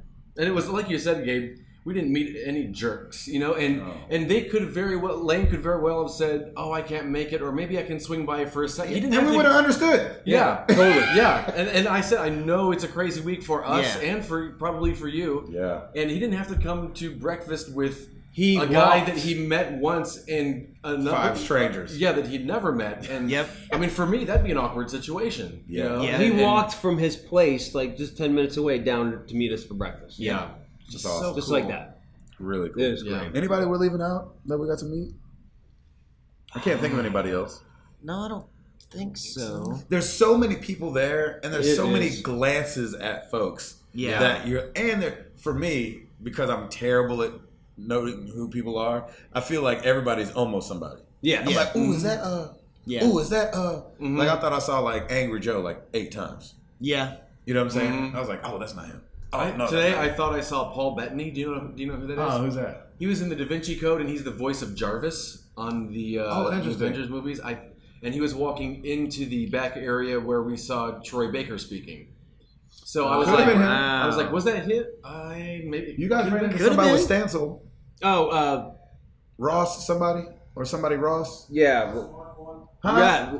Oh yeah, Ross Marquand. Yeah, he was there. He's in Walking Dead. He's the one. He was on Kimmel before, and he did all these amazing celebrity impressions. He does amazing impressions. And Stancil got a picture with him. He was on the phone, and I'm surprised you recognized him with his beard because he had like a full beard, right? I'm not. Did he have a full beard? I didn't think so. I thought he just had scruff. Anyway, Stancil said he was awesome. Got a picture with him and everything. So it's so cool. It was great. That's awesome. Yeah, good times. We didn't get to play a lot of games because the lines were crazy. Yes, that's the thing. It was insane. Why sing it? I ended up. I went over to Ubisoft because I really wanted to try and take a stab at Far Cry 5. So I go in and I register. I get a little wristband and I go by the line and I just stand in line. And for 30 minutes we didn't move an inch. And I'm like, you know what? I'm not going to do this. So I broke line and I just went in the areas because you can watch people play the games. Right. Yeah. So I just stood there and these people came right up. So they were right ready for the demo. And I watched the demo, Far Cry 5, talked to one of the marketing guys from Ubisoft Montreal. And we were just talking back and forth and just, had a nice little conversation while I was watching Far Cry 5. Right. Yeah. So yeah, it was just super cool. So that my strategy was, there's no way I'm going to play any of these games. The lines are way too long. I think Gil said for Call of Duty it was 5-hour wait time. Why? For 10 Why minutes. Do that? For 10, 15 It'll minutes. be out in a couple months. Yeah. So that's why Same thing for Mario and ARMS. Yeah. So let's talk about what we did. Okay, so I saw Far Cry 5. I saw The Fractured Butthole, which is going to be amazing. And wrong on so many levels, but so right. Got to see some Assassin's Creed, which, I cannot wait. That looks pretty good. It looked very good. I'm very excited for that. And then, what else did I see? We went into, so let's paint the picture of these small theaters. So they build these small theaters out 4 walls. They take like 30 to 60 people at a time. You sit down in chairs. They show you like a trailer kind of, and then they go into gameplay. And so the first one we went to as a group was Spider-Man. With someone playing it live. With someone playing it live. Yeah, that's key because it is some of the stuff that we saw at the press conference, but since they're playing it live, sometimes they play it a little different, or they're getting hit. Yeah. There's some HUD stuff up that might not have been in the, what you saw at E3. And so Stancil had a buddy there from his Sucker Punch days and Sony that was like, I got ya. Yeah. And so they worked us into the Spider-Man one. And that's going to be played. Yeah. I mean, I will play it. Absolutely, I will play it. Yeah, that's going to give Batman a run for its money, that's for sure. Oh, yeah. It looks incredible. It does. Looks great. If the other Marvel games are to that kind of polish, I know they'll be different. Marvel games are going to be well received. Yeah. I've never seen a Spider-Man game that even remotely interested me. Really? I'd seen Spider-Man 2 was good. Where did 1 and 2?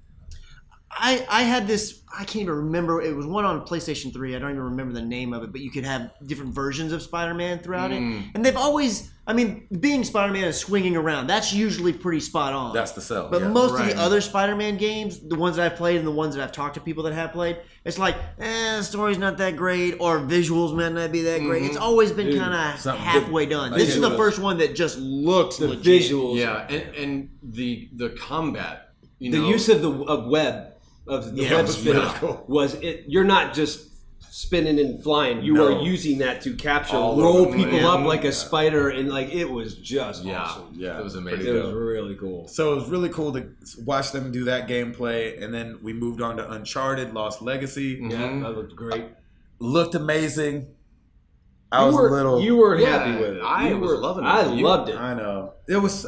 What was it? I was just getting hung up on silly stuff, and Chris was trying to talk me off the ledge. And there was something that bothered me about, and this is probably the way it should be. It's less work for everybody, but like there was something to me about. It felt like Uncharted. Mm-hmm. Yep. Uncharted writing. Mm-hmm. Uncharted graphics. Right. Yeah, of course. Uncharted, the way it played out, the way she moved, combat. Sure. And that bugged me. Really? What were you expecting? To look like Uncharted. Okay. Mm-hmm. But I don't want it to sound like Nate Drake in a woman's voice. She's a different person. She has a different personality. Let's have the way they would cut in on each other. Felt very the way this game's been written for years, but it sounded like Nate Drake talking to Sully or Nate Drake talking to somebody else. And then the climbing mechanic is gonna be the climbing mechanic. It's really in depth, the way she reaches and stuff like that, the way he reaches.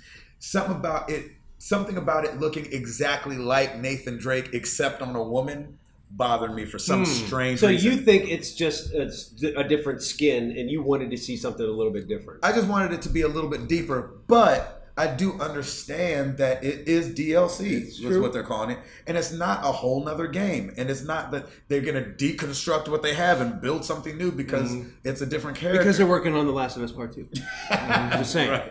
Yeah, and and Chris was just kind of pointing some of that. So there's two things really that I say to kind of, and you can feel however you feel. I'm not going to try to convince you otherwise because I want you to play what you want to play. But two kind of counterpoints that I would bring to that is number one. In this particular demo that we watched, the playable character was Chloe, not Nadine. And I don't know if it's going to switch Nadine back was and like forth. the AI of everything. Yeah, she was following around. Now, Chloe has been a big part of Uncharted in the past. So she already, the way that you would cut in on each other, I feel like she already did that in the Uncharted world. She did that a lot in Uncharted too. She had that banter. That didn't bother me. Yeah, and even though she was, I don't remember her ever being playable in Uncharted 2 or the little bit she was in 3, because I think she was in a little bit of that one as well. Even though she was AI in those, she had the same climbing mechanics. So because I've seen her in the world, I don't get the sense. I see where you're coming from, but it doesn't feel to me like it's, oh, that's just a reskinned Nate Drake. Right. It's more like that's just a reskinned person, and it's the way the AI works. Everybody. That's how everybody climbs. Yeah, pretty much. Yeah. And the how second Nate climbs, how Sam climbs, how his wife climbs. And the second kind of counterpoint that I'd put to try to maybe get your mind out of that, being hung up on that, is that another Uncharted standalone deal, or another Naughty Dog Naughty Dog standalone DLC was left behind for The Last of Us. And it was a smaller game than what this one's going to be. Yeah. But it felt like when you played as Ellie in The Last of Us. It didn't feel any different. It didn't bring anything new to the table outside of the story. But you're playing as Ellie, though. Yeah, but you played as Ellie in The Last of Us, not the whole game. That's what I'm saying. This felt like I was playing Nate Drake in a woman's outfit. As Chloe. Right. But what I'm saying is they all moved the same. Like, even when you were playing as Ellie, she was shorter, but she still went pretty much the same. And maybe she punched up a little bit instead of straight. But for the most part, they played the exact same. So what I was getting at was that the standalone thing, it didn't feel anything different. It still felt like just more Last of Us. Yeah. But the story was new. And to me, with Lost Legacy, it's like the story is going to be brand new. Now, it's still going to be an Indiana Jones type story. Of course. I know the formula, but it's new and it has new characters. So that, for me, going in, that's what I'm wanting to see is the story. Yeah. The gameplay is really just a means to see that. Yeah. And to me, that's what I liked is the fact that it felt like Uncharted. Yeah, I felt like I felt Uncharted. Exactly. I felt right at home. Yeah, and I don't know why I had such an aversion to it. Like, I left the thing like, that looked amazing, and I love Naughty Dog, and you know what I'm saying? And that's fine. Almost like, have you ever seen like when your wife walks out wearing something beautiful, and then she's like, oh, let me go try on this other thing, and so she puts that one on, and she looks beautiful, but it wasn't quite as good as the first dress. Right. It felt like that. Like, dang, babe, like. Yeah. Still, 2 thumbs up. Right. But can you put the other dress back on? You know what I'm saying? Part of it. That's what it felt like. I don't want it to come across like this looked terrible. You're or gonna anything end up like playing. that. I think you're going to end up playing it. I probably won't play it. No. Really? Really? Well, you have to also think about I didn't fall in love with U4 though either. Did you play? I liked it a lot, but I didn't fall in love with Uncharted 4 like I did the first. Did you play the Last of Us DLC? No. I don't do DLC a lot. Well, there you go. Like usually I'm like open and close the book, and so if they want to be like, yeah, but we wrote this thing, I'm like, cool. I did do Fetch in First Second Light. Son. First Light. I did First Light, which I liked, and I was telling Chris that with that, and this is stupid, and I understand this, but she scales the buildings differently than Delson would by himself. He would jump and climb. She runs up the side of it. You know what I'm saying? Obviously, that superpower is a totally different game. Right. But it was just like I was trying to make ticky-tack arguments because he was making such good points. Ticky-tack all right, so we went from anything else on Uncharted? No, I was going to say let's move on. We went to Detroit. We went to Detroit, Become Human. We got to see pretty much what they showed at the presser. However, he talked us through the choices more. Went really I got to in press the depth button. in some of the things. Yeah. Router got to press a button. I talked to the guy. And this one, this demo or whatever you would call those, the theater things, this felt like what I was expecting them all to be. That's what I thought too. I was like, because finally. I had always heard, through on Twitter and through the grapevine that people that go to behind these closed door kind of things, that it's a person that's not only maybe showing the same demo, but they're doing it differently, and they're kind of talking you through their motivations. And they worked on the game. So this guy wasn't. He was actually one of the people that was just worked for Sony. Bigger team, he wasn't actually part of the developer that made it, but he works with a lot of the European studios and whatnot, and helping to bring it. So he was more of on the Sony side than the development side. But he had a lot of good information. He was awesome. talking us through things and great. saying like what the motivation was for why they did things certain ways, and that was. Not that the other two were disappointing because they were amazing demos, but that when I saw that I was like, "This is what I was expecting." This is really cool to have that kind of feeling. I'm glad it was the last one. If that would have set the bar, that would have been a high one. He was awesome. He was a really, really cool guy. Yeah. So just to go more in depth, we were still watching Marcus, which played by Jesse Williams from Grey's Anatomy or ER, one of those. Grey's Anatomy. Grey's Anatomy. Very handsome. They kept his eyes. His eyes in real life were different colors. Yep. They kept that for the game, which I thought was really cool. Minka Kelly. Yeah, I didn't know that. She was from Friday Night Lights. Yeah. Is the girl in it, which I didn't recognize the first time we watched it. Yeah. But then when he was talking, the guy was talking about, it was like, we got Jesse Williams, we got Minka Kelly. North, I believe. Oh, yeah, Minka Kelly. Her name's North in the game. And then it was kind of cool. The Connor, who they showed last time, the detective, was at the showing right before us, so he walked out as we were walking in. He was actually in there in the room. We're like, oh, freak! There goes the actor that plays Connor. You know what I'm saying? He's not. I don't know if he's anybody famous, but it was just because of the way Quantic Dream does things. It looks exactly like the person, right? And so it was really cool seeing how the choices play out, and he kind of let us do a voting system, kind of, not really. If we would have said pacifist, he would have tore up the city anyway. But it was really cool to see how the game worked at a deeper level than just seeing the preview. And what'd you feel about the game going out? What'd you feel about the game before we went in and then? So I had a weird hop. So first looks at Connor, I was like, yeah, Doc, I'm doing that. And then when we saw it at the press conference on the PlayStation, on the this Sony year, I was like, yeah, I don't like that as much. But I think part of it was I wouldn't have played it like that, but they didn't present it like somebody was making choices. They presented it like this is going to be a robot helping other robots. And I was like, iRobot. Yeah, I was like, we've seen this before. And this is not creative. Kind of like how people felt about Avatar. Even though Avatar looked amazing and blah, blah, blah, but they're like, this is the same Dances old story with rehashed. wolves. Exactly. Yeah. I've seen this before. Thanksgiving. And so so I felt like a little down in the dumps about it. Walking out of the theater, Quantic Dream had a really interesting way of getting around having to animate actions that you wanted to do. So if you can imagine this, say it says, go jump on this car. Instead of taking your character and jumping on the car, you do it in a wireframe version of yourself and then pretty much hit play. at certain points in the game. So for action I forget what they called it exactly, but it was like a pre-decision. So the way that they worded it was, you know you have to do this thing. Was it pre-render or something? It was like that? pre-something. I think that's right. Yeah. But they have this. There's this. You realize I need to do task X, and you're presented with, let's say, 3 ways to do it. Well, when you're in this mode, which I don't think is offered to you all the time. I think there's going to be specific times that you have this option.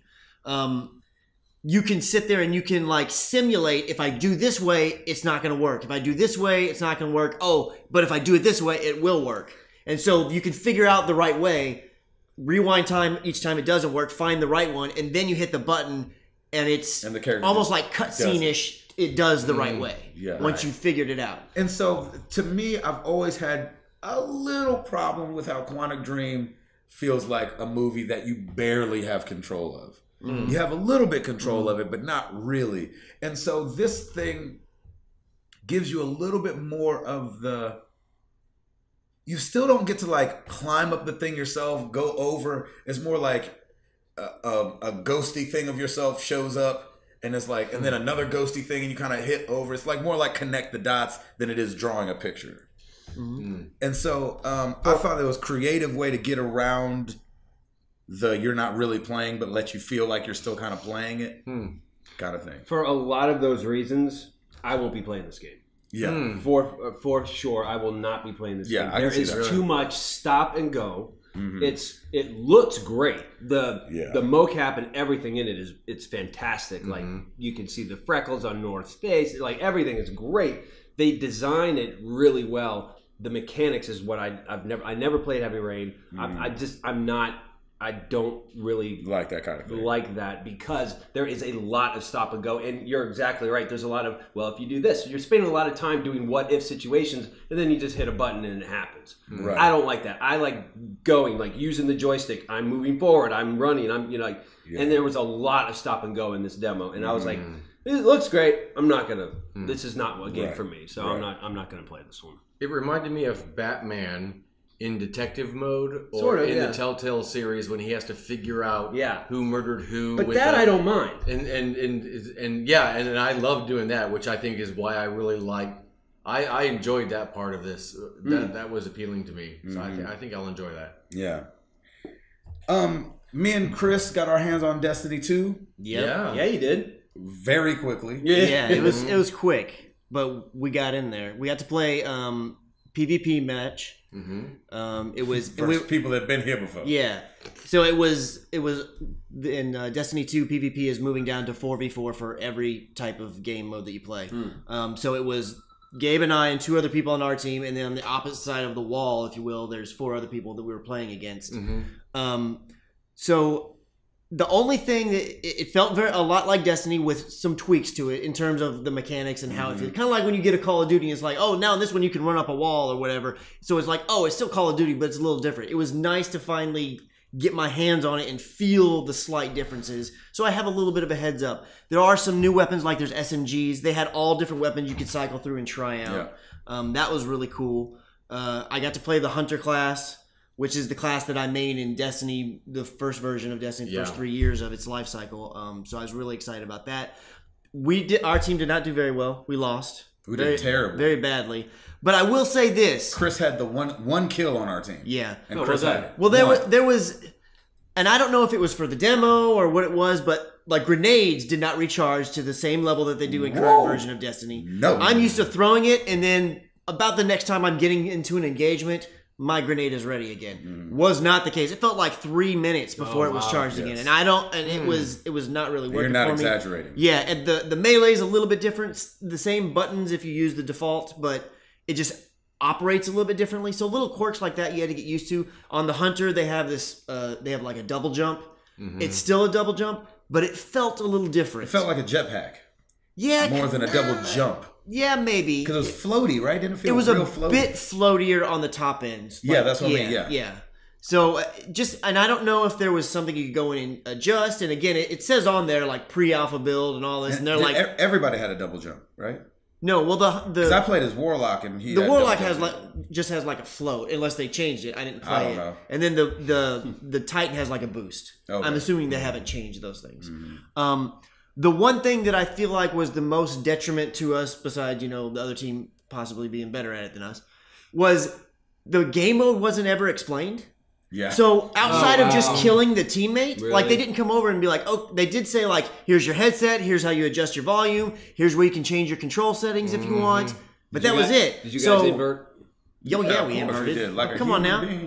Just like Jesus would want us to. That was a stupid question. So, I'm sorry. They didn't, even when we were on the offense or defense, whatever it was, it's like, okay, I know you want me to go here, but then am I defusing a bomb? Am I planting a bomb? So I'm trying to figure out that, plus getting shot over here and trying to dodge that. And then I'm shooting the guy, getting him down to half health, and like in Destiny right now, I get to that point, I'm like, all right, finish off with a grenade, and then move on, because they dead. And there'd be no grenade. I'm like, and then I'd get shot. Yeah. And I'd lose the gunfight. So it's just, and then it went super fast, and then we're like, oh yeah, you get one go through, and we're like, oh. It's like, I'm not going to be disappointed, like upset, because I got to play Destiny 2, but it was kind of like, I feel like if I had one more go, now that I got my head wrapped around it a little bit better, and I could at least ask you, like, so when I get to that point, what do I do? Yeah. Am I defusing a bomb? Am I planting one? It's like if you got a Ferrari and wanted to take it for a test spin, and right when you were getting on the freeway, they were like, all right. Yeah. So I'm going to take on back over. And you're like, well, I didn't. But the freeway, though, and this is a Ferrari. Yeah. But the freeway. Yeah. That's what it felt like. But it looked very good. It looked like... Felt right. Yeah, it felt right. I'm assuming we were playing on PlayStation 4's controllers. This was at Activision's booth where we went and played it. It was also playable in Sony's area. We didn't play it over there. But it felt really good. I came away from that. I was already planning to get Destiny 2, but now I'm a little more excited to get Destiny 2. And the beta is dropping like mid-July, early to mid-July. So I'm really getting excited to play. Oh, nice. Yeah. Nice. I didn't get to do any. I wanted to, for the podcast specifically, I wanted to do some Mario, some Nintendo. Yes. Man, that place was Mario Odyssey. Absolutely nuts. They had Odyssey out there. They had ARMS out there. And I didn't play any of it. No. Because the lines were insane. They were insane. Yeah. You would have gotten in mid-September. Yeah, exactly. Yeah. I would have got in when the game was coming out. Right, Exactly. right. For sure. So, and then what else? We broke up a little bit today. Did you guys see anything else that was... Stancil and I were walking around, and we were walking through the Xbox part, and this girl just looked desperate and was like, you guys want to play Minecraft? And Oh my gosh. if you played, they gave you a pin, and Stancil was like, oh, I'll get one of these for my kid. And he's got 2 kids, and I was like, yeah, okay, I'll go in and get a pin. the other one, yeah. And that game was dumb. And it was Minecraft 6v6, and they explained nothing. So there's like, okay, now before you start, you might want to go to the store and buy some gear. And I was like, how? Yeah, exactly. So I figured out, somehow I accidentally bought a bow, and then I proceeded to immediately throw it on the ground. So... Oh my god! And then, as we were the end of the day, things were closing down, and we were walking by the Capcom versus Marvel, and Gabe said, "Hey, is this line closed?" And there's nobody there. Yeah, and the girl said, "Well, technically, I guess it's closed, but you know what, you guys come on in." So we got to do that, and I'm not a fighter game guy at all. And they had it set to like baby mode. Yes, so much so that when I figured it out, Stancil was filming me, and I was able to look at Stancil, button mash, and destroy. So I'm just sitting there with a big smile on my face, button mashing, not even looking, and just killing. I wanted to be Tyrese Gibson and peek my head around going, did he do the stare and drive on you? Yeah, he learned that from me. So yeah, the 2 things I got to play, they weren't anything that... No. But I knew going into it that I wasn't really interested. But there was no wait, so I thought... Well, and like I said, I went back and forth, like, should I wait in line? I'm not going to wait in line 2.5 hours to play a 10-minute thing. I'd rather just go watch it, enjoy that, move on to the next thing, and just walk around. And I loved doing that. That was right. Yeah, honestly, because this was the first E3, I knew there was going to be a lot of just taking things in and figuring things out. So if I were to go to a second E3, I would go in there, even though I had the heads up that they were like, figure out what you want to do and go straight there. Well, now I would go in there and be like, okay, I know what I'm getting into. I'm not like taking it all in per se. So I would probably be like, all right, I know I want to go see this. I'd pick like the 2 things, and day 1 I would book it to that spot, and day 2 I would book it to the other thing. But it was it was one of those things where it's like, I want to play something, and I got to play something, and even though it was only one thing, I feel satisfied, you know, because I still enjoyed so much else of it, you know? Yeah, and because the lines were ridiculous. Crazy. Really crazy. So, wrapping up, maybe we do some takeaways, maybe a game that stuck with you. Because here's what's funny. The game that stuck with me the most, I barely saw. But for some reason, just its mere presence left an impact on me, and it was Ni no Kuni 2. Oh, really? Oh, really? Yeah. Right? Funny enough, I just kind of like walked around that area a bunch, and there was something about seeing the art style that zapped me back to a place when I played the first one. And I forgot that I had sunk almost 100 hours into that game and beat it.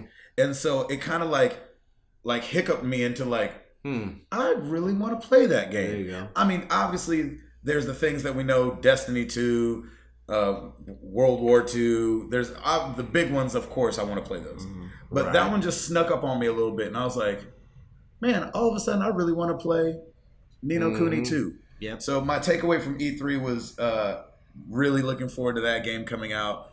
Getting to hang out with my buddies. It's been awesome. Yes. First time the whole podcast has been to E3. Yeah. I'm so glad to be there, be here with you guys. I hate that I have to literally leave in like 20 minutes from now to race to the airport. Man. Tim, takeaways from E3 2017, brother. Like I love just the big, beautiful scale of it all. As far as games go, man, for me, it's Ubisoft. Like we got Far Cry, we've got Fractured But Whole, we've got Assassin's Creed.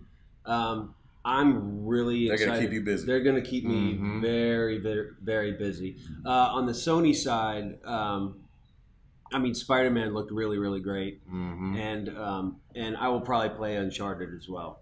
But yeah, I mean, there's a lot to take in. I mean, there's a lot of stuff that's going to be coming at us in the fall, and the rest of this time between now and probably September when everything starts to kick in, I just need to get to my backlog now. Yeah, exactly. And just work on that. But I'm excited for what's ahead. There are definitely games coming.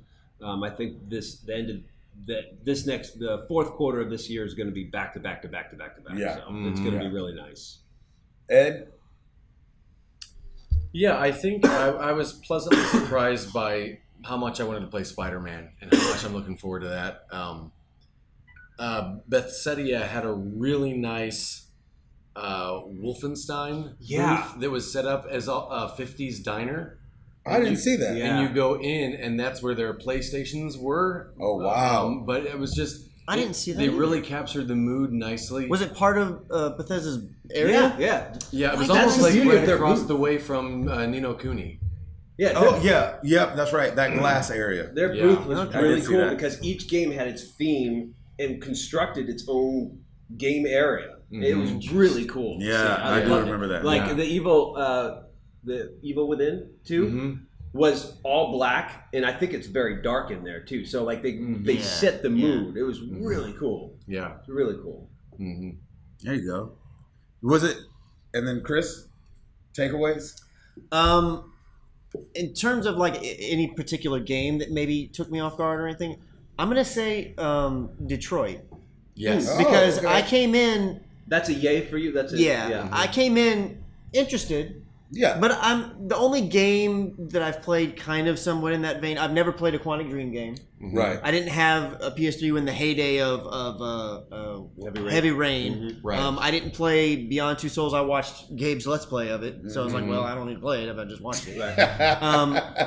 And so the only other one that I've really played like that, the Telltale stuff, is kind of somewhat in that vein. And I played Until Dawn. Yeah. And that's been likened a lot to like the way that one too, Quantic Dream does things. I really enjoyed Until Dawn. So I was like, all right, man, let's go. But I liked last year's demo of Detroit. Yep. And then this year's, I was kind of like, I don't really know. I was kind of like Gabe. I'm not really feeling that much. But then the behind closed door thing That was great. showed me way more. And I was like, oh, I get more of this. And I see where you're coming from.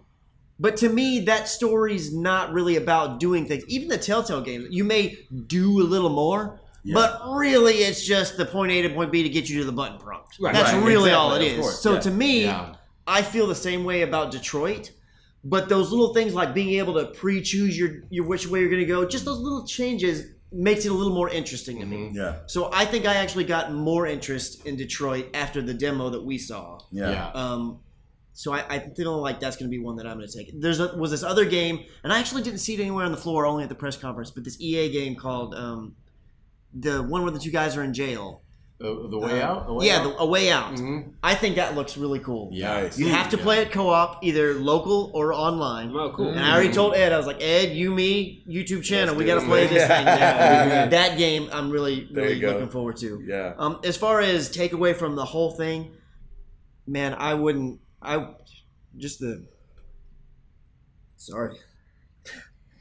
just being here with you guys, I mean, man, come on now. I love it.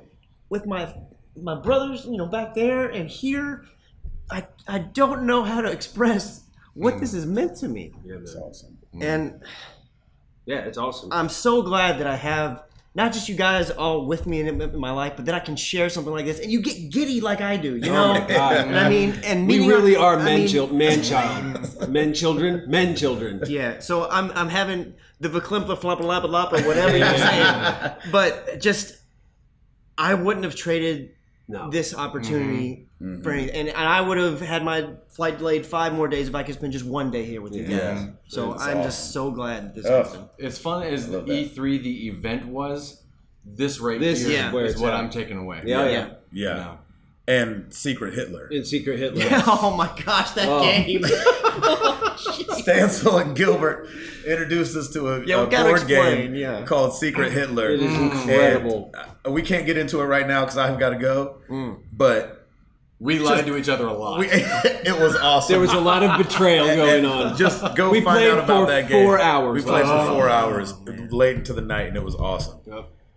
Chris, thanks for sharing that. Yeah, man. That's really, really love cool. You, man. Love you. Love you guys. I love that we got to do this, and I can't wait to do it again.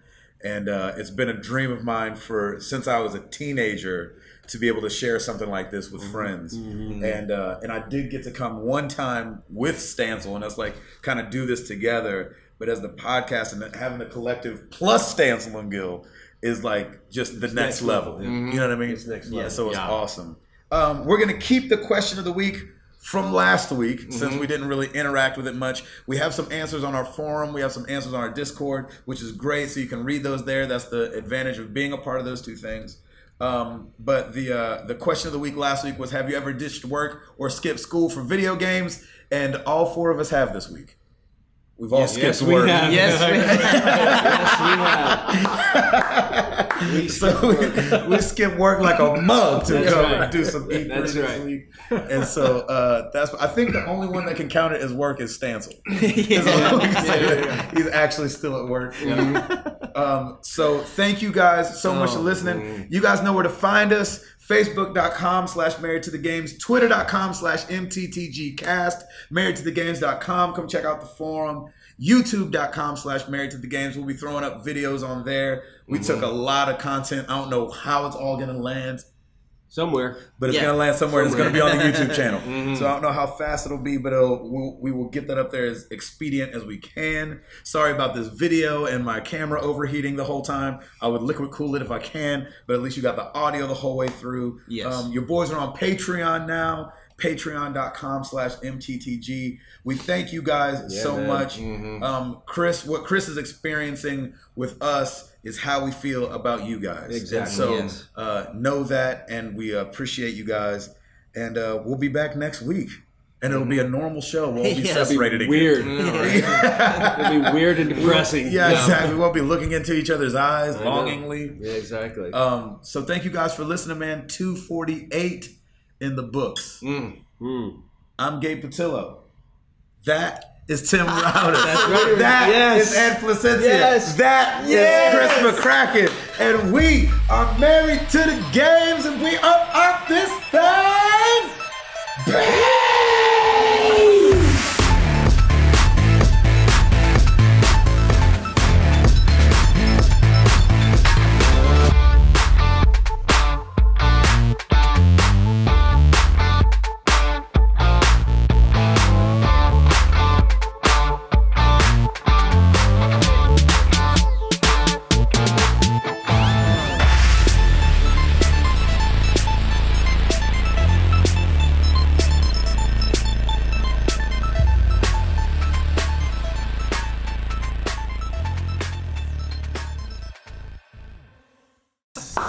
Oh, that was sick. I love you guys. I was like, he gets to actually point this time. Yes.